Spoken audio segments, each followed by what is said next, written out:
In the summer of 1991, The Rocketeer blasted its way onto cinema screens, firstly on the 21st of June in the United States, before zooming over to the UK later that year in August. With a respectable production budget set at $25 million, this was increased during production to $35 million after Disney became impressed with the dailies. Rocketeer was all set to become a summer blockbuster, but unfortunately it didn't find its audience, resulting in a very poor $46.7 million box office return in the States. The Rocketeer was created by the late comic book writer-artist Dave Stevens in 1982, and he immediately viewed the character as ideal for a film adaptation. Friday the 13th sequel and Warlock director Steve Miner purchased the rights from Stevens in 1983, but he strayed far too from the original concept, and the rights reverted to Stevens.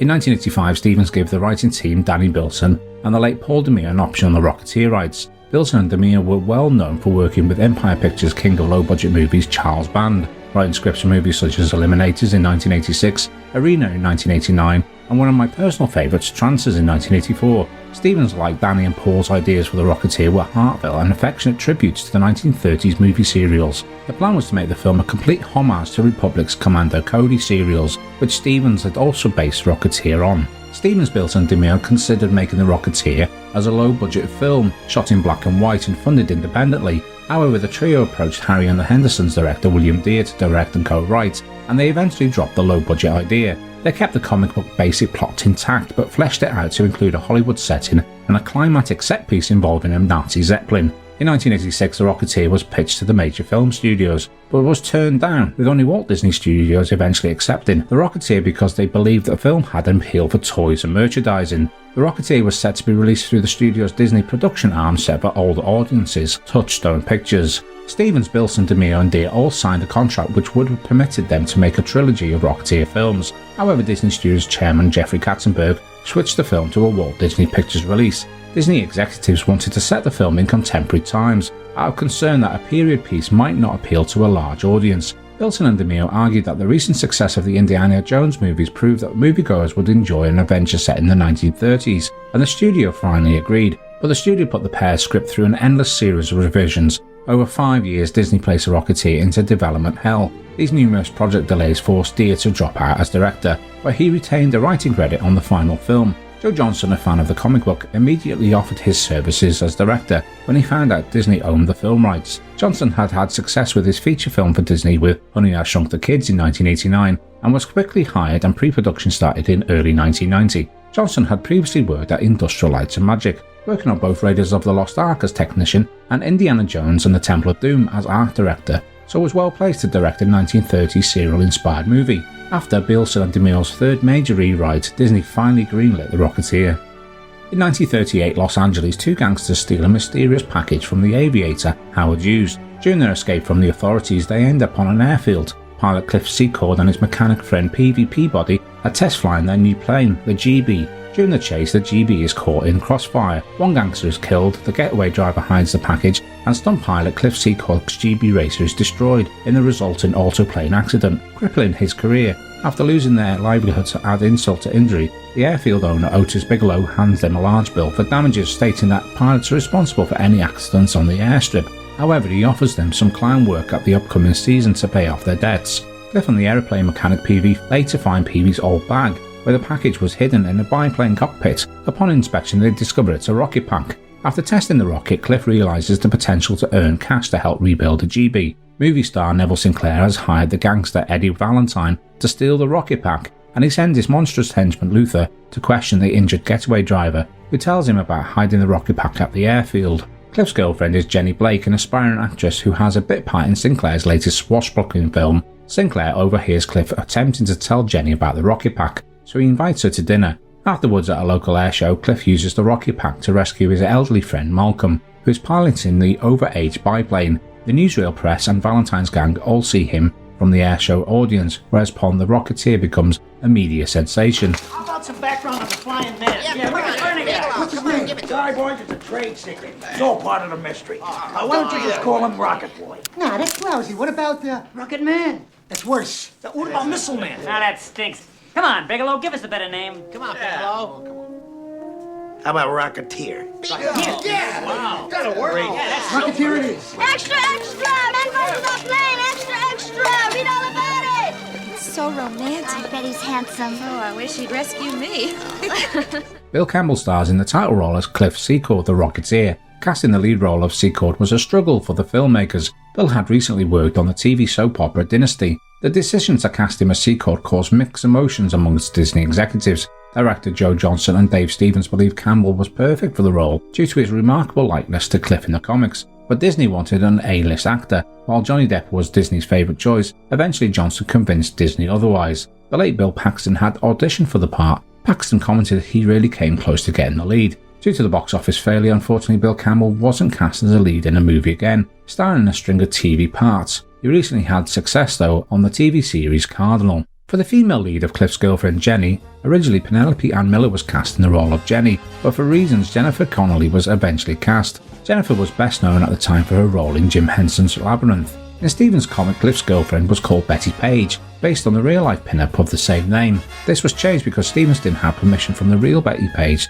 to include her in the movie, and because Disney felt she was too risky for a kids' movie. Campbell and Connelly's working relationship eventually led to a short-lived romantic coupling. Jennifer has become a respected actress for her Golden Globe and Oscar-winning role in A Beautiful Mind, but has appeared in other fantasy movies, such as Ang Lee's Hulk in 2003, and more recently in Alita Battle Angel, whilst James Bond actor Timothy Dalton plays Neville Sinclair. The part of Sinclair was offered to Charles Dance before Timothy Dalton accepted the role. The character was inspired by the movie star Errol Flynn, or rather by the image of Flynn that had been popularised by an unauthorised and fabricated biography of the actor, in which it asserted he was a Nazi spy. Dalton has of course played a Flynn-inspired character before, as Prince Barin in the 1980s Flash Gordon, so was ideal for the part. For Secord's psychic Peavy, Dave Stevens had hoped that Lloyd Bridges would play the part, but Bridges turned it down, and Alan Arkin was cast. Alan is one of my favourite actors, and was perfect for the role. He too played a flying hero himself in the madcap musical comedy The Return of Captain Invincible in 1983. Remaining cast members include Terry O'Quinn as Howard Hughes. In the comic, the pulp hero Doc Savage invents the jetpack, however Disney didn't own the rights to the character, so real-life aviator Howard Hughes was used. The son of a bitch will fly. Terry O'Quinn is probably best known for his role as John Locke in the 2004 hit TV show Lost. Paul Sorvino stars as the mob boss Eddie Valentine. The part of Eddie was written with Paul's Goodfellas co-star Joe Pesci in mind, but Pesci turned down the part. Former basketball player Tiny Ron Taylor stars as Luthor. Ron wore elaborate prosthetic makeup created by makeup master Rick Baker. It's a popular belief he was inspired by the makeup of the gangsters from Disney's Dick Tracy. However, he was modelled on the 1940s character actor Rondo Hatton. Hatton best known for playing the Creeper in two horror movies, House of Horrors and The Brute Man. Dave Stevens has a cameo as a German test pilot who is killed when the Nazis' version of the rocket backpack explodes during the takeoff sequence. The music for The Rocketeer was composed and conducted by the late great James Horner. The soundtrack received positive reviews and is often mentioned as being one of the film's stronger elements. I'm a huge fan of Horner's work, and this is one of his best scores. Beautiful melodies and fantastic bombastic action cues really work. There are a few cheeky motifs and cues from Horner's earlier scores, mainly Star Trek II, however the score does stand on its own. Principal photography for The Rocketeer lasted from September 19, 1990 to January 22, 1991. Director of photography Hiro Narata, who worked on Honey, I Shrunk the Kids with Johnson and also worked as DP on Star Trek VI The Undiscovered Country, also released in 1991, wanted the picture to duplicate the look of the 1930s black and white cinema. Narita drew inspiration from the book Real Art, grey posters from the golden age of silver screen, which contained full-colour advertisements for black and white films. He achieved his goal by shooting 40% of the picture with a recently developed low-contrast version of Kodak 5296 film stock and used a soft effects filter throughout, resulting in some beautiful-looking scenes. Dave Stevens worked with director Joe Johnston in an effort to be as heavily involved in the production process as possible. Disney were not enthusiastic with Stevens' involvement. However, he proved very useful giving the film's production designer, Jim Bissell, his entire reference library pertaining to The Rocketeer at that time period, including blueprints for the hangar schematics for buildings, photos and drawings of the Bulldog Cafe, the uniforms for the air circus staff, and contacts for locating the vintage aircraft that were to be used. An abandoned World War II runway at Santa Maria, California airport set the scene for the fictional Chaplin Airfield.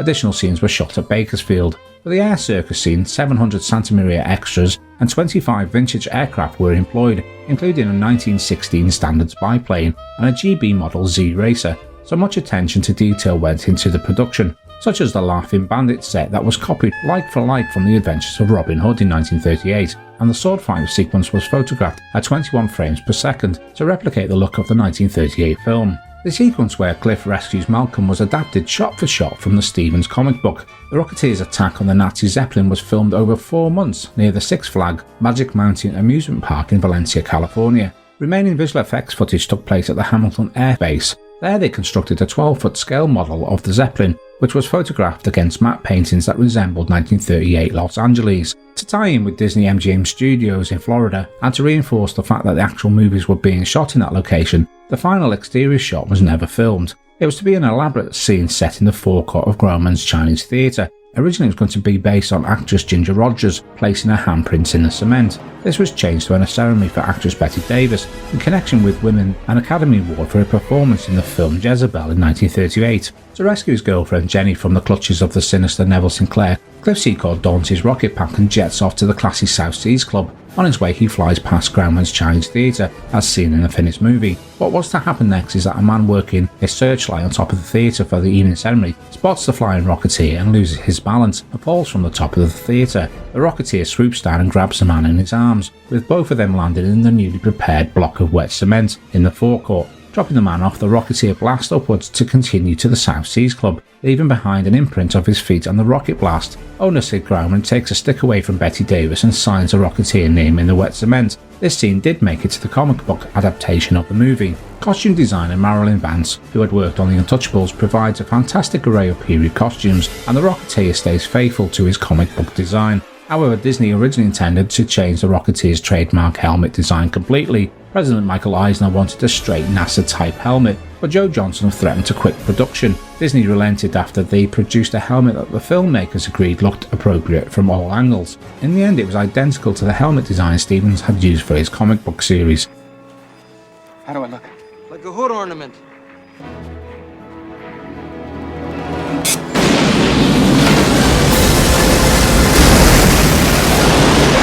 Visual effects were designed and created by George Lucas's Industrial Light and Magic, with Ken Ralston serving as VFX supervisor. Johnson's insistence on a realistic flying rocket man led to ILM to devise a lifelike Cliff Secord model that was filmed in stop-motion animation, coupled with an 18-inch figure that was manipulated by hand and in go motion to create motion blur, as well as some wire work on blue screen. Sped-up movie lower effects were also used to advantage in the air circus sequence, where a combination of live action and stop-motion animation. I always thought the effect looked like a nod to the Max Fleischer Superman cartoons. To promote the Rocketeer, Disney made tiny endorsements and extensive product line of computer games, toys, posters, t-shirts and children's clothing, licensed to coincide with the film's opening. The studio also spent a further $90 million on TV advertising alone, and the television special documentary titled The Rocketeer: Excitement in the Air was broadcast on the Disney Channel in 1991. Despite the disappointing box office, when released on the home video market in 1991 and 1992 in both Laserdisc and VHF and Beta format, The Rocketeer earned an additional $23 million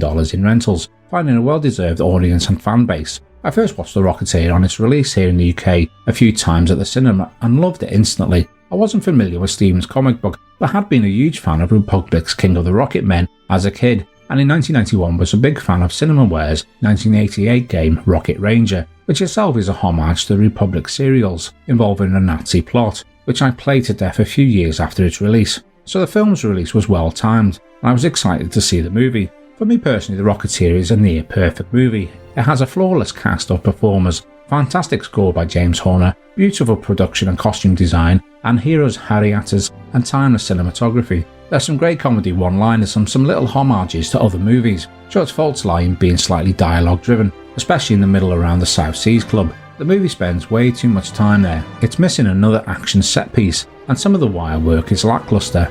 However, given the setting and its time, it's often compared with Indiana Jones. Even the great late UK film reviewer Barry Norman in Film 91 called it an airborne Indiana Jones. And why not? Cliff Secord character has a fair few character tropes of Indy. He's not a perfect hero. He always reminded me of William Katt's character in the Greatest American Hero TV show, having the same clumsiness to his flying. He's an accidental hero. It's one of those great movie travesties that The Rocketeer was a huge disappointment financially, given all the care and attention that went into producing the film. Had the movie not languished in development hell, I believe if it was a Touchstone Pictures release everywhere, rather than just outside the States, this would have helped the audience understand who it was aimed at. Ultimately, releasing it as a Disney movie to centre on merchandise was a bad idea. Releasing it in between Indiana Jones and the Temple of Doom and The Last Crusade may have given fans hungry for the serial style adventures of Indy something to watch in his 5-year hiatus. The Rocketeer was released in the summer of some big hitting movies too. If the Flynn-inspired Sinclair didn't defeat The Rocketeer, then the other one did.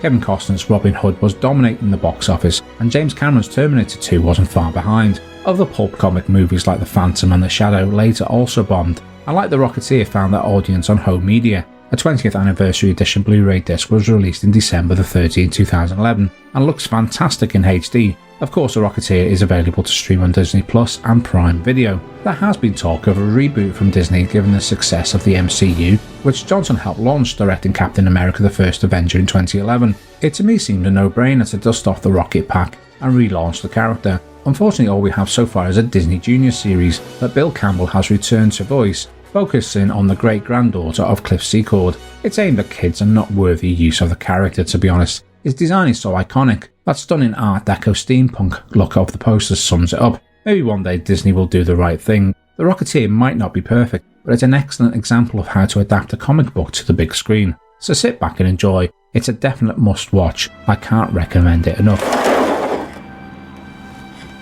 If she moves, kill her.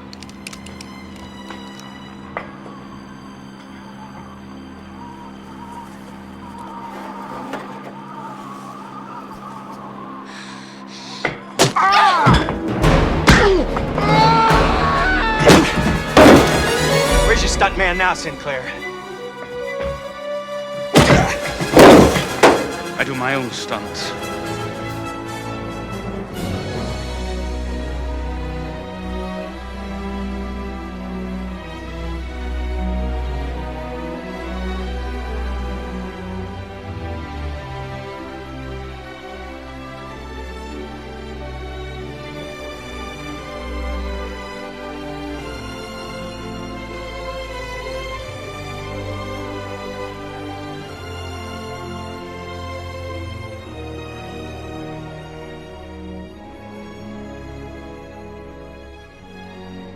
If you enjoyed my review, then please help grow my channel by clicking the subscribe button and also the bell notification button to keep up to date on all my future content. Hit the like button and leave me a comment on your thoughts on the movie. You can also follow the channel for updates on Facebook, Instagram and Twitter. Thanks a lot, and I'll speak to you soon on my next review. Thanks for watching.